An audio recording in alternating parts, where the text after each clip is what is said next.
Dear friends, अस्सलाम वालेकुम। Deobandi eagle नाम के इस चैनल पे एक बार फिर से आपका खैर मकदम है, स्वागत है। फ्रेंड्स, हमारे कई दोस्त हैं खैर खाना जज्बा रखते हैं हमारे ताल्लुक़ से। वो हमें समझाते हैं, बताते हैं कि भाई इस तरह खुल कर ना बोलो। ओपनली इन जालिमों के ख़िलाफ़ बोलना सही नहीं है।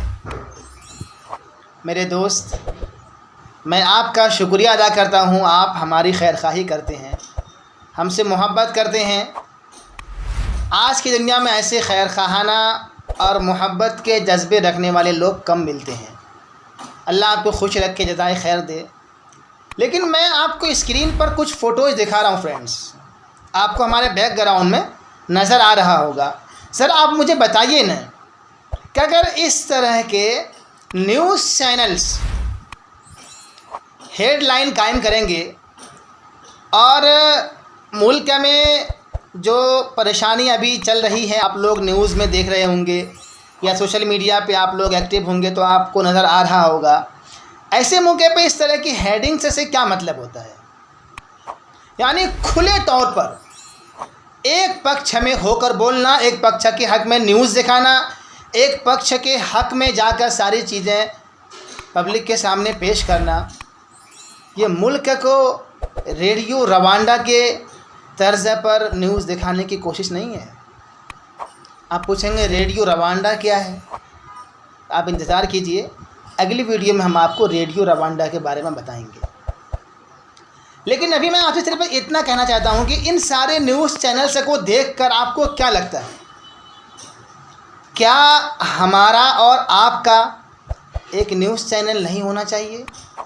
क्या जहाँ पर हमारी आवाज़ उठाई जाए, इंसाफ के हक़ में आवाज़ उठाई जाए, जालिमों के ख़िलाफ़ बोला जाए, मज़लूमों को इंसाफ दिलाने की बात की जाए, क्या इस तरह का प्लेटफॉर्म नहीं होना चाहिए? यकीनन आपका जवाब हाँ में होगा। मेरे दोस्त, नौजवान फ्रेंड्स, मैं आपको बताना चाहता हूँ कि इस चैनल को बनाने का मकसद जिस पर आप हमारी वीडियो देख रहे हैं, देवबंदी ईगल दोस्त, छोटा सा चैनल अभी आपको दिख रहा है। लेकिन आपको पता है ना, हर बच्चा पैदा होता है तो बहुत छोटा सा होता है, उसकी परवरिश होती है, उसकी देख रेख होती है, उसकी तरबियत, उसकी निगहदाश्त की जाती है, तब जाकर वो आप जैसा एक मुस्तंडा नौजवान बनता है। अभी ये छोटा सा स्टार्टअप है, हमें इसको एक नेशनल और इंटरनेशनल लेवल तक लेकर जाना है। लेकिन हम अकेले फ्रेंड्स कुछ नहीं कर सकते। ये आवाज़ भी कहीं ना कहीं गुम हो जाएगी, कहीं ना कहीं दबा दी जाएगी, किसी न किसी एंगल से इसको खामोश कर दिया जाएगा। लेकिन अगर आज आपने साथ दिया, आज आप हमारे साथ खड़े रहे, तो आपके हक़ में भी इसी चैनल के माध्यम से आवाज़ बुलंद की जाएगी। ये आपका चैनल है, आपसे हम कुछ नहीं मांगते फ्रेंड्स, सिर्फ एक दरख्वास्त करते हैं, डेली आप 5 से 10 मिनट निकाल लीजिए, इस चैनल के वीडियोस को देखिए, लाइक कीजिए, कमेंट कीजिए और एक सब्सक्राइब मान लीजिए, अपने दोस्तों को शेयर कीजिए। बस इतना ही आपसे हम कहते हैं। आपकी छोटी सी कोशिश, छोटी सी आपकी हिस्सेदारी, भागीदारी कुछ दिनों के बाद एक आलीशान नतीजे के, शानदार नतीजे के रूप में आपके सामने प्रस्तुत होगा, पेश होगा। यह आपका छोटा भाई आपसे भीख मांगता है, हाथ जोड़ता है। डियर फ्रेंड्स, इन चैनलों को देखकर हमें दुख होता है, जहां जालिमों से इंटरव्यू लिया जाता है, जालिमों से उसकी दिल की बात पूछी जाती है। नासिर जुनैद का आरोपी मोनू मानेसर है, आपने देखा होगा, खुलेआम उससे बातचीत की जा रही है। अरे भाई, वो तो गुंडा है नंबर 1 का, वो तो जेल में होना चाहिए इस टाइम। कैमरे पर आने का क्या मकसद होता है? मैं उम्मीद करता हूं कि आप मेरी भावनाओं को समझ रहे होंगे फ्रेंड्स।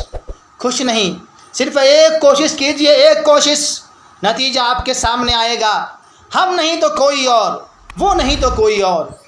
फ्रेंड्स, किसी न किसी को आपकी आवाज़ बननी पड़ेगी, किसी न किसी को सामने आकर फ्रंट फुट पे आकर इन बाउंसर्स का सामना करना पड़ेगा फ्रेंड्स, तभी जाके छक्के चौके लगने वाले हैं, वरना ये जुल्म रुकेगा नहीं।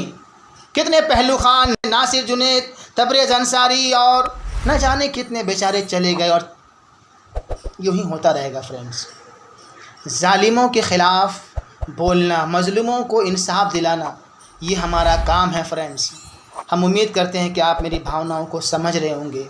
तो प्लीज़ खुश मत कीजिए, आप डेली 5 से 10 मिनट निकाल कर इन वीडियोस को देख के लाइक, कमेंट और सब्सक्राइब मार दिया कीजिए बस फ्रेंड्स।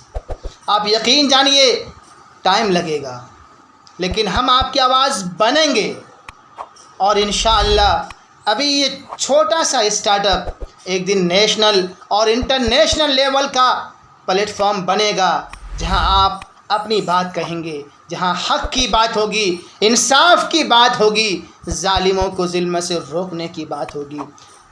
थैंक यू फ्रेंड्स, फिर मिलते हैं आपसे अगली वीडियो में। जय हिंद, अस्सलाम वालेकुम।